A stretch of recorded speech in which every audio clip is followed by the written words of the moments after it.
ರಾಜ್ಯಕ್ಕೆ ಶಾಕ್ ಕೊಟ್ಟ ಸಿಡಬ್ಲ್ಯೂಆರ್ಸಿ ಆದೇಶ. ತಮಿಳುನಾಡಿಗೆ 15 ದಿನ ನೀರು ಹರಿಸಲು ಆದೇಶ ನೀಡಿದೆ. ಪ್ರತಿದಿನ 3500 ಕ್ಯೂಸೆಕ್ ನೀರು ಹರಿಸಲು ಆದೇಶ ನೀಡಿದೆ. 15 ದಿನಗಳಲ್ಲಿ 4 ಟಿಎಂಸಿ ನೀರು ಹರಿಸಲು ಶಿಫಾರಸು ಮಾಡಲಾಗಿದೆ. ದೆಹಲಿಯಲ್ಲಿ ನಡೆದಿದ್ದಂತಹ ಕಾವೇರಿ ನದಿ ನೀರು ಪ್ರಾಧಿಕಾರದ ಸಭೆಯಲ್ಲಿ ಈ ಒಂದು ಆದೇಶವನ್ನ ನೀಡಲಾಗಿದೆ. ರಾಜ್ಯಕ್ಕೆ ನೋಡಿ ಶಾಕ್ ಕೊಟ್ಟಿದೆ ಸಿಡಬ್ಲ್ಯೂಆರ್ಸಿ. ತಮಿಳುನಾಡಿಗೆ 15 ದಿನ ನೀರನ್ನ ಹರಿಸಲು ಆದೇಶವನ್ನ ನೀಡಿದೆ. ಪ್ರತಿದಿನ 3500 ಕ್ಯೂಸೆಕ್ ನೀರು ಹರಿಸಲು ಆದೇಶ ಕೊಟ್ಟಿದೆ. 15 ದಿನಗಳಲ್ಲಿ 4 ಟಿಎಂಸಿ ನೀರು ಹರಿಸಲು ಶಿಫಾರಸು ಮಾಡಲಾಗಿತ್ತು. ದೆಹಲಿಯಲ್ಲಿ ನಡೆದಿದ್ದಂತಹ ಕಾವೇರಿ ನದಿ ನೀರು ಪ್ರಾಧಿಕಾರದ ಸಭೆಯಲ್ಲಿ ಈ ಒಂದು ಆದೇಶವನ್ನ ನೀಡಲಾಗಿದೆ. ಈಗ ಬಹಳ ದೊಡ್ಡ ತಲೆನೋವಾಯಿತು. ಆದೇಶ ಏನೋ ಕೊಟ್ಟಿದ್ದಾರೆ, ಓಕೆ, ಕರ್ನಾಟಕದ ಜನತೆಗೂ ನೀರಿರಬೇಕು, ತಮಿಳುನಾಡು ಜನತೆಗೂ ಕೂಡ ನೀರಿರಬೇಕು.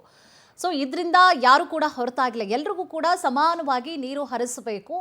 ಸೊ ಹಿಂದಿನಿಂದಲೂ ಕೂಡ ಇಷ್ಟಿಷ್ಟು ನೀರನ್ನು ಹರಿಸಬೇಕು ಅಂತ ಹೇಳಿ ಕೂಡ ತೀರ್ಮಾನವನ್ನು ಮಾಡ್ಕೊಂಡು ಬರಲಾಗಿದೆ. ಬಟ್ ಇಲ್ಲಿ ಪ್ರಶ್ನೆ ಏನು ಅಂತಂದರೆ, ಕರ್ನಾಟಕದಲ್ಲಿ ಸರಿಯಾದಂತಹ ಪ್ರಮಾಣದಲ್ಲಿ ಮಳೆಯಾಗಿಲ್ಲ. ಇಲ್ಲಿನ ಜನತೆಗೆ ಕೂಡ ಕುಡಿಲಿಕ್ಕೆ ಸರಿಯಾದ ಪ್ರಮಾಣದಲ್ಲಿ ನೀರು ಸಿಗ್ತಾ ಇಲ್ಲ. ಅಂಥದ್ರಲ್ಲಿ 15 ದಿನ ತಮಿಳುನಾಡಿಗೆ ನೀರನ್ನು ಹರಿಸಲು ಆದೇಶವನ್ನು ನೀಡಲಾಗಿರುವಂಥದ್ದು ರಾಜ್ಯಕ್ಕೆ ಶಾಕ್ ಕೊಟ್ಟಿದೆ. ಯಾಕಂದರೆ ಇಲ್ಲಿ ಕುಡಿಲಿಕ್ಕೆ ನೀರಿಲ್ಲ, ಬೆಳೆ ಬೆಳೆಯುವಂಥದ್ದು ನೆಕ್ಸ್ಟ್ ಅದು, ಬಟ್ ಕುಡಿಲಿಕ್ಕೆ ನೀರಿಲ್ಲ. ಅಂಥದ್ರಲ್ಲಿ ಈ ರೀತಿಯಾದಂಥ ಒಂದು ಆದೇಶ, ಒಂದು ಸಭೆ ಮಾಡ್ತಾರೆ, ಆ ಸಭೆಯಲ್ಲಿ ಎಷ್ಟು ಪ್ರಮಾಣದಲ್ಲಿ ನೀರಿದೆ, ಶೇಖರಣೆ ಇದೆ, ಸೊ ಎಷ್ಟು ಪ್ರಮಾಣದಲ್ಲಿ ಮಳೆಯಾಗಿದೆ, ಇವೆಲ್ಲವನ್ನು ಕೂಡ ಕೂಲಂಕುಷವಾಗಿ ಸಭೆಯಲ್ಲಿ ಮಾತನಾಡಿದ್ದಾರಾ ಇಲ್ವಾ ಅನ್ನುವಂತಹ ಪ್ರಶ್ನೆಗಳು ಕೂಡ ಈಗ ಉದ್ಭವ ಆಗ್ತಾ ಇದೆ. ನೋಡಿ, ಪ್ರತಿದಿನ 3500 ಕ್ಯೂಸೆಕ್ ನೀರನ್ನು ಹರಿಸಬೇಕು ಅಂತಂದರೆ, ಹಾಗಿದ್ರೆ ರಾಜ್ಯದ ಜನತೆಗೆ ನೀರೇ ಇಲ್ಲ, ಬೆಳೆ ಬೆಳೆಯುವಂಥದ್ದು ಅದು ನೆಕ್ಸ್ಟ್, ಅದು ಬಿಡಿ, ಕುಡಿಲಿಕ್ಕೆ ಫಸ್ಟ್ ನೀರಿಲ್ವಲ್ಲ, ಈಗ ಬಿಡಬೇಕು ಬೇರೆ ರಾಜ್ಯಕ್ಕೆ ಅಥವಾ ತಮಿಳುನಾಡು ರಾಜ್ಯಕ್ಕೆ ಅಂತಂದರೆ ನಿಜಕ್ಕೂ ಕೂಡ ರೈತರು ಆಕ್ರೋಶಕ್ಕೆ ಇದು ಕಾರಣವಾಗುವಂತಹ ಸಾಧ್ಯತೆಗಳಿರುತ್ತೆ. ಇನ್ನು ರಾಜ್ಯದ ಜನರು ಕೂಡ ಇದರಿಂದಾಗಿ ಬಹಳಷ್ಟು ಶಾಕ್ ಕೊಟ್ಟಿದೆ ಈ ಒಂದು ಸಭೆಯಲ್ಲಿ ಆದಂತಹ ನಿರ್ಣಯ. ನಮ್ಮ ಅಧಿಕಾರಿಗಳು ವಾದ ಮಾಡಿದ್ದಾರೆ, ನಮ್ಮ ಅಧಿಕಾರಿಗಳು ಕೂಡ ಬಿಡೋಕ್ಕಾಗಲ್ಲ ಅಂತಲೇ ಹೇಳಿದ್ದಾರೆ. ಅವರು ಬೇಕು ಅಂತ ಕೇಳ್ತಾರೆ, ಅಂತ ತೀರ್ಮಾನ ನಾಳೆ ತಗೊಳ್ತೀವಿ. ಕಾವೇರಿ ಕೊಳ್ಳದ ಜಲಾಶಯಗಳೇನಿದೆ, 4 ಜಲಾಶಯಗಳಲ್ಲಿ ನೀರಿನ ಗುಣಮಟ್ಟವು ಕೂಡ ತಗ್ತಾ ಇದೆ. ದಿನದಿಂದ ದಿನಕ್ಕೆ ಬತ್ತ ಹೋಗ್ತಾ ಇದೆ. ಮಳೆಯ ಕೊರತೆ ಆಗ್ತಾ ಇದೆ, ಮುಂಗಾರಿನ ಕೊರತೆ ಆಗಿ ಸಾಕಷ್ಟು ಸಂಕಷ್ಟವನ್ನು, ಒಂದು ಕಡೆ ರೈತರಿಗೆ ತೊಂದರೆ ಆಗ್ತಿದೆ, ಇನ್ನು ಕುಡಿಯೋ ನೀರಿಗೇ ಹಾಹಾಕಾರ ಇದೆ. ಇದನ್ನು ನಿಭಾಯಿಸುವಂಥದ್ದು ರಾಜ್ಯದ ಮಟ್ಟಿಗೆ ಎಷ್ಟು ದೊಡ್ಡ ಒಂದು ತಲೆನೋವು ಅಲ್ವಾ ಅಂತ ಒಂದು ರೀತಿಯಲ್ಲಿ ಹೇಳಿದಲ್ಲ ಇಷ್ಟೊತ್ತು. ಅದನ್ನು ಹೇಗೆ ನಿಭಾಯಿಸ್ತೀರಿ? ತಮಿಳುನಾಡು ಅವರ ಪಟ್ಟಿ ಇರುತ್ತೆ, ಯಾಕೆಂತ ಹೇಳಿದ್ರೆ ಈಗ ಅದು ಮತ್ತೆ ಆದೇಶ ಆಗಿರೋದ್ರಿಂದ ಅವರು ಆದೇಶ ಮಾಡಿದ್ದಾರೆ, ಅದರ ಮೇಲೆ ಅಪೀಲು ಹೋಗ್ಬೋದು, ನಾವು ಅದನ್ನು ತೀರ್ಮಾನ ತಗೊಳ್ತೀವಿ. ಇದಿಷ್ಟು ಸಚಿವರಾದಂತಹ ರಾಮಲಿಂಗಾರೆಡ್ಡಿ ಅವರ ಮಾತು. ನವದೆಹಲಿಯಿಂದ ರಾಕೇಶ್ ಜೊತೆ ಸಂತೋಷ ಸಳ್ಳಿ, ಪವರ್ ಟಿವಿ. ದೊಡ್ಡ ಒಂದು ತಲೆನೋವು ಅಲ್ವಾ ಅಂತ ಒಂದು ರೀತಿಯಲ್ಲಿ ಹೇಳಿದಲ್ಲ ಇಷ್ಟೊತ್ತು. ನೀರಿನ ಗುಣಮಟ್ಟವು ಕೂಡ ತಗ್ತಾ ಇದೆ, ದಿನದಿಂದ ದಿನಕ್ಕೆ ಬತ್ತ ಹೋಗ್ತಾ ಇದೆ. ಮಳೆಯ ಕೊರತೆ ಆಗ್ತಾ ಇದೆ, ಮುಂಗಾರಿನ ಕೊರತೆ ಆಗಿ ಸಾಕಷ್ಟು ಸಂಕಷ್ಟವನ್ನು, ಒಂದು ಕಡೆ ರೈತರಿಗೆ ತೊಂದರೆ ಆಗ್ತಿದೆ, ಇನ್ನು ಕುಡಿಯೋ ನೀರಿಗೇ ಹಾಹಾಕಾರ ಇದೆ. ಇದನ್ನು ನಿಭಾಯಿಸುವಂಥದ್ದು ರಾಜ್ಯದ ಮಟ್ಟಿಗೆ ಎಷ್ಟು ದೊಡ್ಡ ಒಂದು ತಲೆನೋವು ಅಲ್ವಾ ಅಂತ ಒಂದು ರೀತಿಯಲ್ಲಿ ಹೇಳಿದಲ್ಲ ಇಷ್ಟೊತ್ತು. ಇದು ರಾಜ್ಯಕ್ಕೆ ದೊಡ್ಡ ತಲೆನೋವಾದಂತಹ ಒಂದು ಆದೇಶ ಅಂತಾನೆ ಕೂಡ ಹೇಳ್ಬೋದು. ಸಿಡಬ್ಲ್ಯೂಆರ್ಸಿಯ ಆದೇಶ ಏನಿದೆ, ನಮ್ಮ ಅಧಿಕಾರಿಗಳು ಸರಿಯಾಗಿ ಮಾತನಾಡಿದ್ರೋ ಇಲ್ವೋ, ಈ ಒಂದು ಸಭೆಯಲ್ಲಿ ಏನಾಗ್ತಾ ಇದೆ, ಪ್ರಾಬ್ಲಮ್ಸ್ಗಳಿಗೆ ಏನಾಗ್ತಾ ಇದೆ, ಸೊ ನೀರಿನ ಗುಣಮಟ್ಟ ಎಷ್ಟಿದೆ, ಎಷ್ಟು ಪ್ರಮಾಣದಲ್ಲಿ ನೀರಿನ ಹರಿವಿದೆ ಅಥವಾ ಗುಣಮಟ್ಟ ಇದೆ, ಮುಂಗಾರು ಬೇರೆ ಕೈ ಕೊಟ್ಟಿರುವಂಥದ್ದು, ಮಳೆ ಸರಿಯಾಗಿ ಆಗಿಲ್ಲ ರಾಜ್ಯದಲ್ಲಿ, ಅದು ಗೊತ್ತಿರುವಂತಹ ವಿಚಾರವೇ. ಸೊ ಇಷ್ಟೆಲ್ಲ ಇದ್ರೂ ಕೂಡ ಈ ರೀತಿಯಾದಂತಹ ಆದೇಶ ಇದೆಯಲ್ಲ, ಪ್ರಶ್ನೆ ಮಾಡಲೇಬೇಕಾಗತ್ತೆ. ಇದೇ ವಿಚಾರಕ್ಕೆ ಸಂಬಂಧಪಟ್ಟ ಹಾಗೆ ಹೆಚ್ಚಿನ ಮಾಹಿತಿಯನ್ನು ಕೂಡ ನೀಡ್ತಾ ಹೋಗ್ತಾರೆ ನಮ್ಮ ಪ್ರತಿನಿಧಿ ಸಂತೋಷ್. ಸಂತೋಷ್, ಈಗ ನಮಗೆ ನೀರಿಲ್ಲ, ಕುಡಿಲಿಕ್ಕೆ ನೀರಿಲ್ಲ, ಅಂಥದ್ರಲ್ಲಿ ಈ ಒಂದು ಆದೇಶ ಏನಿದೆ, ಕಂಪ್ಲೀಟ್ ಮಾಹಿತಿ.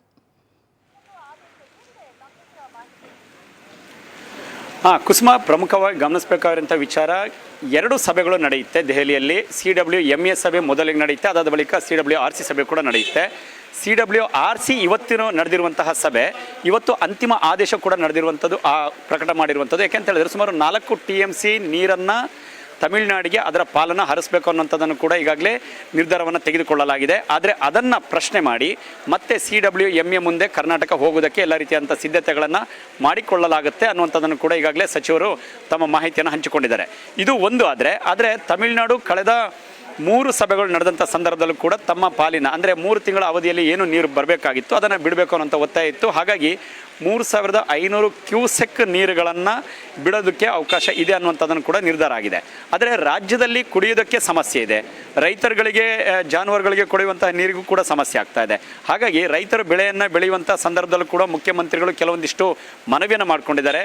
ನೀರಾವರಿಗೆ ಸಂಬಂಧಪಟ್ಟಂಥ ಕೆಲವೊಂದಿಷ್ಟು ಬೆಳೆಗಳನ್ನು ಕಡಿತಗೊಳಿಸಿ ಅನ್ನುವಂಥದ್ದನ್ನು ಈ ಹಿಂದೆ ಮನವಿ ಮಾಡಿಕೊಂಡಿದ್ದಾರೆ. ಯಾಕೆಂತ ಹೇಳಿದ್ರೆ ಈ ಬಾರಿಯ ಮುಂಗಾರಿನಲ್ಲಿ ಆದಂತಹ ಕೊರತೆ ಏನಿದೆ ಬಹುತೇಕ ರೈತರಿಗೆ ಸಂಕಷ್ಟವನ್ನು ಎದುರಾಗಿತ್ತು. ಜೊತೆಗೆ ಬೆಂಗಳೂರು ಹಾಗೂ ಸುತ್ತಮುತ್ತ ಮಂಡ್ಯ ಹಾಗೂ ಆ ಭಾಗದ ಕುಡಿಯುವಂತಹ ನೀರಿಗೆ ತೊಂದರೆ ಆಗ್ತಾ ಇದೆ. ಆ ಕಾರಣದಿಂದಾಗಿ ತಮಿಳುನಾಡಿಗೆ ನೀರು ಹರಿಸುವಂಥದ್ದು ನಿಜಕ್ಕೂ ಕೂಡ ಕಷ್ಟಕರ ಅನ್ನುವಂಥ ಒಂದು ಅಂಕಿಅಂಶಗಳ ಮುಖಾಂತರವಾಗಿ ಇದೀಗ ಮಾಹಿತಿಯನ್ನು CWMA ಮತ್ತು CWRC ಎರಡೂ ಸಮಿತಿಗೂ ಕೂಡ ಈಗಾಗಲೇ ಮಾಹಿತಿಗಳನ್ನು ರಾಜ್ಯ ಸರ್ಕಾರ ಹಂಚಿಕೊಂಡಿತ್ತು.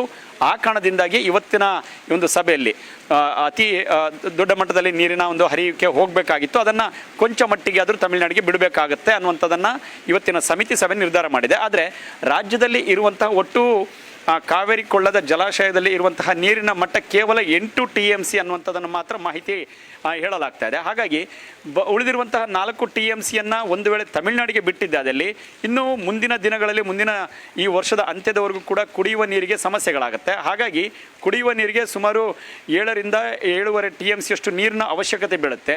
ಮುಂಗಾರು ಒಂದು ವೇಳೆ ಈಗ ಚುರುಕಾಗಿರುವಂಥದ್ದು, ಮುಂದಿನ ಹಂತದಲ್ಲಿ ಇದು ಮತ್ತಷ್ಟು ಬಲವಾಗಿದ್ದೇ ಆದಲ್ಲಿ ತಮಿಳುನಾಡಿಗೆ ಕೇಳಿದಂತಹ ನೀರಿನ ಮಟ್ಟವನ್ನು ನಾವು ಹರಿಸೋದಕ್ಕೆ ಯಾವುದೇ ರೀತಿಯ ತೊಂದರೆ ಇಲ್ಲ ಅನ್ನುವಂಥ ಒಂದು ನಿರ್ಧಾರಕ್ಕೆ ರಾಜ್ಯ ಸರ್ಕಾರ ಬಂದಿದೆ. ಆದರೆ ಈ ವಿಚಾರದಲ್ಲಿ ಕೆಲ ಕ್ಷಣಗಳ ಹಿಂದಷ್ಟೇ ಒಂದು ಆದೇಶ ಆಗಿದೆ. ಆ ಆದೇಶದವನ್ನು ಪ್ರಶ್ನೆ ಮಾಡೋದಕ್ಕೂ ಕೂಡ ಮುಖ್ಯಮಂತ್ರಿಗಳ ಜೊತೆ ನೀರಾವರಿ ಸಚಿವರು ರಾಮಲಿಂಗಾರೆಡ್ಡಿ ಹಾಗೂ ಅಧಿಕಾರಿಗಳು ಕಾನೂನು ತಜ್ಞರ ಸಲಹೆಯನ್ನು ಪಡೆದುಕೊಂಡು ಮೇಲ್ಮನವಿ ಸಲ್ಲಿಸುವಂಥ ಸಾಧ್ಯತೆಗಳನ್ನು ಮುಂದಿನ ಹಂತದಲ್ಲಿ ನಿರೀಕ್ಷೆ ಮಾಡಬಹುದಾಗಿದೆ. ಕುಸುಮಾ, ಎಸ್, ಈ ಒಂದು ನಿರ್ಣಯವನ್ನ ತೆಗೆದುಕೊಳ್ಳಕ್ಕೂ ಮುನ್ನ ಏನಾಗ್ತದೆ, ವಸ್ತುಸ್ಥಿತಿ ಏನಿದೆ, ಎಷ್ಟು TMC ನೀರಿದೆ ಅನ್ನೋದ್ರ ಬಗ್ಗೆ ಸಾಕಷ್ಟು ಮಾಹಿತಿಗಳನ್ನ ಕೂಡ ಪಡೆದುಕೊಳ್ಬೇಕಾಗುತ್ತೆ ಯಾವುದೇ ಒಂದು ಆದೇಶವನ್ನ ಕೊಡ್ಲಿಕ್ಕೂ ಮುನ್ನ. ಸೊ ರಾಜ್ಯದಲ್ಲೂ ಕೂಡ ಸಮಸ್ಯೆಗಳಾಗತ್ತೆ ಅನ್ನೋದನ್ನ ಪರಿಗಣನೆಗೆ ತೆಗೆದುಕೊಂಡಿಲ್ಲ ಅಂತ ಹೇಳಿ ಅನಿಸ್ತಾ ಇದೆ. ಕುಸುಮಾ, ಮುಖ್ಯವಾಗಿ ಕಾವೇರಿ ಕೊಳ್ಳದ ಒಟ್ಟು 4 TMC ನೀರನ್ನು ಬಿಡಬೇಕು ಅನ್ನುವಂಥದ್ದು ತಮಿಳುನಾಡಿಗೆ. ಆದರೆ ಹಾಲಿ ಇರುವಂಥದ್ದು ಸುಮಾರು 8 TMCಯಷ್ಟು ನೀರು ಮಾತ್ರ ಕಾವೇರಿಯಲ್ಲಿ ಇರುವಂಥದ್ದು. ಯಾಕೆಂತ ಹೇಳಿದ್ರೆ ಇನ್ನು ಹಾರಂಗಿ ಇರ್ಬೋದು, ಹೇಮಾವತಿ, ಹೀಗೆ ಹಲವು ಜಲಾಶಯಗಳಲ್ಲಿ ಎಷ್ಟು TMC ನೀರಿದೆ, ಎಷ್ಟು ಕ್ಯೂಸೆಕ್ ನೀರಿದೆ, ಅದರ ಬಗ್ಗೆ ಮಾಹಿತಿಯನ್ನು ಅಂಕಿಅಂಶಗಳನ್ನು ನೀರಾವರಿ ಸಚಿವರು ಪಡೆದುಕೊಳ್ಬೇಕಾಗುತ್ತೆ. ಅದಾದ ಬಳಿಕ ಸಂಬಂಧಪಟ್ಟಂತಹ CWMAಗೆ ಮೇಲ್ಮನವಿಯನ್ನು ಸಲ್ಲಿಸ್ತೇವೆ ಅನ್ನೋಂಥದ್ದನ್ನು ಹೇಳಲಾಗ್ತಾ ಇದೆ. ಆದರೆ ಅದಕ್ಕೂ ಮುಂಚಿತವಾಗಿ ಅಂಕಿಅಂಶಗಳ ಕುರಿತಾಗಿ ಮುಂದಿನ ಎಷ್ಟು ತಿಂಗಳುಗಳ ಕಾಲಾವಕಾಶ ರಾಜ್ಯದ ಜನತೆಗೆ, ಆ ಭಾಗದಲ್ಲಿ ಬರುವಂತಹ ಕಾವೇರಿ ಕೊಳ್ಳದಲ್ಲಿ ಬರುವಂತಹ ಎಲ್ಲ ಜಿಲ್ಲೆಗಳಲ್ಲಿ ಆ ಜನರಿಗೆ ಕುಡಿಯುವ ನೀರಿನ ಅವಶ್ಯಕತೆ ಇದೆ, ಎಷ್ಟು TMC ಬಳಕೆ ಆಗುತ್ತೆ, ರೈತರಿಗೆ ಮತ್ತು ಜಾನುವಾರುಗಳನ್ನು ಹೊರತುಪಡಿಸಿ. ಯಾಕೆಂದರೆ ಅಗತ್ಯಕ್ಕೆ ಸಂಬಂಧಪಟ್ಟಂತ ಮಾಹಿತಿಗಳನ್ನು ಪಡೆದುಕೊಂಡೇ ಮುಂದಿನ ನಿಲುವನ್ನು ರಾಜ್ಯ ಸರ್ಕಾರ ತೆಗೆದುಕೊಳ್ಬೇಕಾಗುತ್ತೆ. ಅದಾದ ಬಳಿಕ ತಮಿಳುನಾಡಿಗೆ ಎಷ್ಟು TMCಯನ್ನು ಅಥವಾ ಎಷ್ಟು ಕ್ಯೂಸೆಕ್ ನೀರನ್ನು ಹರಿಸುವುದಕ್ಕೆ ರಾಜ್ಯದಿಂದ ಸಹಕಾರ ಇದೆ, ಸಾಧ್ಯವಿದೆ. ಇದರ ಬಗ್ಗೆ ಬಹುಶಃ ಅಂಕಿಅಂಶಗಳ ಮುಖಾಂತರವಾಗಿಯೇ ಮೇಲ್ಮನವಿಯನ್ನು ಸಲ್ಲಿಸುವಂಥದ್ದು, ಅಲ್ಲಿ ಅಧಿಕಾರಿಗಳು ತಮ್ಮ ವಾದವನ್ನು ಮಂಡಿಸುವಂಥ ಸಾಧ್ಯತೆಗಳಿರುತ್ತೆ. ಯಾಕೆಂತ ಹೇಳಿದ್ರೆ ಇದುವರೆಗೂ ಕೂಡ ಅಂಕಿಅಂಶಗಳ ಮುಖಾಂತರವಾಗಿ ತಮ್ಮ ವಾದವನ್ನು ಮಂಡಿಸಿ ಈ ಒಂದು ಹಂತಕ್ಕೆ ಬರೋದಕ್ಕೂ ಕೂಡ ಸಾಧ್ಯವಾಗಿರುವಂಥದ್ದು. ಹಾಗಾಗಿ ಒಂದು ಕಡೆ ಪ್ರಾಧಿಕಾರ ಇರ್ಬೋದು, ಮತ್ತೊಂದು ಕಡೆಗೆ ನಿಯಂತ್ರಣ ಸಮಿತಿ, ಈ ಎರಡೂ ಕಾವೇರಿ ನೀರಿಗೆ ಸಂಬಂಧಪಟ್ಟಂಥ ಎರಡು ಸಮಿತಿಗಳು ಕೂಡ ಅಂಕಿಅಂಶಗಳನ್ನು ತಾಳೆ ಮಾಡಿ ತಮಿಳುನಾಡಿಗೆ ಹರಿಸಬೇಕಾದಂಥ ಕಾವೇರಿ ತೀರ್ಪಿನ ಅಂತಿಮ ತೀರ್ಪಿನ ಅನ್ವಯ ಇದೀಗ ನೀರನ್ನು ಕೇಳ್ತಾ ಇದೆ, ತಮಿಳುನಾಡು ಪಟ್ಟ ನಡೀತಾ ಇದೆ. ಆದರೆ ಇಲ್ಲಿ ಕುಡಿಯುವುದಕ್ಕೆ ಸಮಸ್ಯೆ ಇದೆ. ಆ ಕಾರಣದಿಂದಾಗಿ ಈ ರೀತಿಯಾದಂಥ ಸಮಸ್ಯೆ ಆಗ್ತಾ ಇದೆ, ನೀರು ಹರಿಸೋದಕ್ಕೂ ಕೂಡ ತೊಂದರೆ ಆಗ್ತಿದೆ ಅನ್ನುವಂತಹ ನಿಲುವಿಗೆ ಕರ್ನಾಟಕ ಬಂದಂತೆ ಕಾಣ್ತಾ ಇದೆ. ಇದು ಒಂದಾದ್ರೆ, ಇದರ ಜೊತೆಗೆ ಇದೀಗ ಕರ್ನಾಟಕ ಕೂಡ ಕೆಲವೊಂದಿಷ್ಟು ಪ್ಲಾನ್ ಅನ್ನ, ಯೋಜನೆಗಳನ್ನು ತಯಾರಿ ಮಾಡ್ತಾ ಇದೆ. ಮೇಕೆದಾಟು ವಿಚಾರವನ್ನು ಇಲ್ಲಿ ಪದೇ ಪ್ರಸ್ತಾಪ ಮಾಡ್ತಾ ಇದೆ. ಹಾಗಾಗಿ ಇವತ್ತು ಕೂಡ ಪ್ರಸ್ತಾಪ ಆಗಿದೆ ಅನ್ನುವಂಥದ್ದನ್ನು ಹೇಳಲಾಗ್ತಾ ಇದೆ. ನಿನ್ನೆ ಸಂಸತ್ತಿನ ರಾಜ್ಯಸಭೆಯಲ್ಲೂ ಕೂಡ ಕೆಲವೊಂದಿಷ್ಟು ಪ್ರಶ್ನೆ ಕೇಳಿದಂಥ ಸಂದರ್ಭದಲ್ಲೂ ಕೂಡ ಕೇಂದ್ರ ಸರ್ಕಾರ ಉತ್ತರವನ್ನು ಕೊಡುವಂತಹ ಲಿಖಿತ ಉತ್ತರವನ್ನು ಕೊಡೋದಕ್ಕೆ ಮುಂದಾಗಿದೆ. ಕಾವೇರಿ ಕೊಳ್ಳದ ನೆರೆಯ ಯಾವುದೇ ರಾಜ್ಯಗಳ ಅನುಮತಿಗಳು ಬೇಕಾಗಿಲ್ಲ, ಹಾಗಾಗಿ ಆಯಾ ರಾಜ್ಯ ಸಂಬಂಧಪಟ್ಟಂತ ಯೋಜನೆಯನ್ನು ಕೈಗೆತ್ತಿಕೊಳ್ಳಬಹುದು ಅನ್ನುವಂಥದ್ದನ್ನೊಂದು ಗ್ರೀನ್ ಸಿಗ್ನಲ್ ಅನ್ನು ಕೊಟ್ಟಂತೆ ಆಗಿದೆ. ಹಾಗಾಗಿ ಈ ಯೋಜನೆಯಿಂದಾದ್ರೂ ಮುಂದಿನ ಹಂತದಲ್ಲಿ ಈ ರೀತಿಯಾದಂತಹ ಸಂಕಷ್ಟ ತಮಿಳುನಾಡು, ಕರ್ನಾಟಕ ಪದೇ ನೀರಿನ ವಿಚಾರದಲ್ಲಿ ಸಮಸ್ಯೆಗಳಾಗ್ತಿತ್ತು, ಅದು ಮುಂದಿನ ಹಂತದಲ್ಲಿ ನಿವಾರಣೆ ಆಗುವ ಸಾಧ್ಯತೆಗಳು ಈ ಯೋಜನೆ ಪ್ರಮುಖವಾಗಲಿದೆ. ಸಂತೋಷ್, ತಮ್ಮೆಲ್ಲ ಮಾಹಿತಿಗಾಗಿ.